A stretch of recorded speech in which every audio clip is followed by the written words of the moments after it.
உங்கள் வீட்டு குட்டீஸ்களுக்கான இன்னொரு ரெசிபியை பார்க்க போகிறோம். White chicken recipe. வாங்க டிஃப்ரெண்ட்டாக செய்ய போகிறோம். நீங்களும் பார்த்துட்டு குட்டீஸ். ப்ரொக்கோலியே கொஞ்சமாக எடுத்திருக்கேன். அதை தண்ணியில் உப்பு போட்டு வேக வச்சு எடுத்துக்கலாம் ஒரு பக்கம்.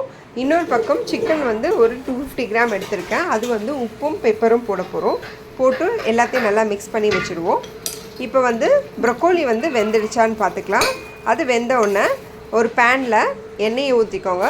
எண்ணெய் கூடவே நம்ம மிக்ஸ் பண்ணி வச்சுருக்க சிக்கனை போட்டு எல்லா சைடும் நல்லா மிக்ஸ் பண்ணி விட்டு பரட்டி எடுத்துடுவோம்.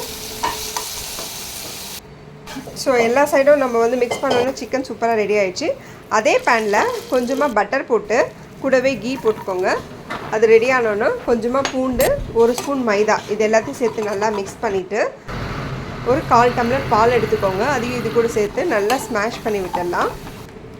பாருங்கள், இந்த மாதிரி ஸ்மாஷர் வச்சு ஸ்மாஷ் பண்ணுங்கள், இல்லைனா எல்லாமே கெட்டி ஆகிடும்.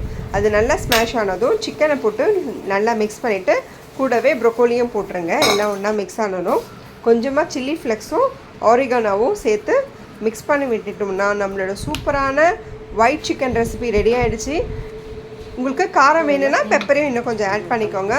ரொம்ப எம்மியாக இருந்தது. எங்கள் வீட்டு குட்டீஸ் லைக் பண்ணாங்க. நீங்களும் ட்ரை பண்ணி பார்த்துட்டு எப்படி இருந்ததுன்னு எங்களுக்கு ஃபீட்பேக் ஷேர் பண்ணுங்கள். தேங்க்ஸ் ஃபார் வாட்சிங்.